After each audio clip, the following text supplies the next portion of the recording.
আমি কোনোদিন ভুলবো না রাজগীরকে। গৌতম বুদ্ধ এই পথে হেঁটেছেন, মহাবীর এখানে থাকতে নৃপতি বিম্বিসার যে পথ তৈরি করেছিলেন সেই পথ ধরে আমি হাঁটলাম। অজাত শত্রুর বিরাট জেলখানা আজও খাড়া রয়েছে, চারপাশে উঁচু পাহাড়, একদিকে মাত্র ঢোকার পথ, আর মাঝখান দিয়ে বয়ে গেছে প্রাচীন পুরাণে বর্ণিত ছোট সরস্বতী নদী। খুবই চেষ্টা করছে, খুব মানে ভেতরে যাবার চেষ্টা করছে। ওইরকম একটা মানুষকে ধরা সত্যিই খুব মুশকিল, মানে মঞ্চে ধরা, কিন্তু খুব মানে প্রাণপণ চেষ্টা করছে এবং আমার মনে হয় যে ও ক্লিক করবে, ভালো হবে। ঋত্বিকের চরিত্রকে ধরা তো খুব মুশকিল না,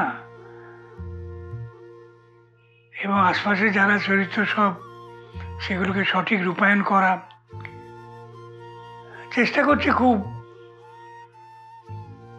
ঋত্বিকের মতো চরিত্রকে ধরা খুব মুশকিল তো, কিন্তু নানানভাবে চেষ্টা করছে এবং তার সঙ্গে ওর সঙ্গে সহযোগিতা করছে যারা মিউজিকে, সেটে, তারপরে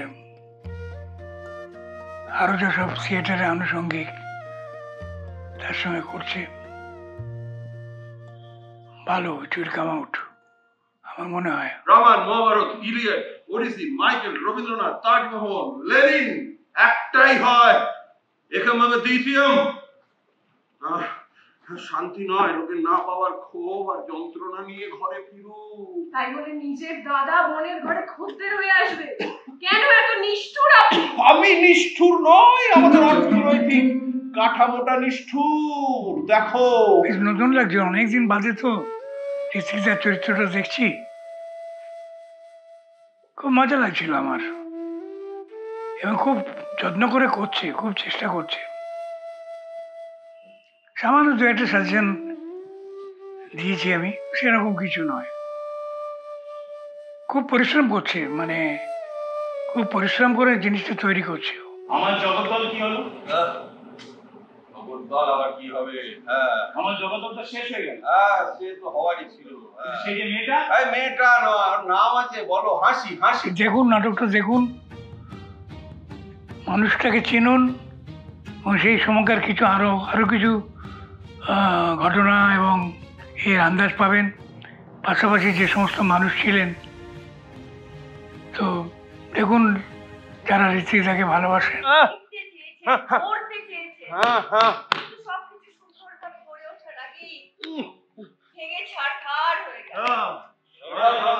কত বলিষ্ঠ বাবর যাবে, হেইয়ো হো, হেইয়ো হো, হেইয়ো হো, হেইয়ো হো। সেই ঐতিহ্য মেনেই হচ্ছে, সেই স্ট্যান্ডার্ড, সেই থিয়েটারের সেই গুরুত্ব, থিয়েটার মানুষের জীবনের কতটা ফুটিয়ে তুলতে পারে। আমাকে নিজের মতন করে গড়ে উঠতে হবে। তুমি খবরদার সাইতে আসবে না, আমাকে দুর্বল করে দিতে বলেছিলাম। আসলে আমি ছোটবেলা থেকেই তো বুদ্ধের মতো বোধি পেতে চেয়েছিলাম। তাই কি সংসার আমাকে এভাবে ছেড়ে চলে যাচ্ছে?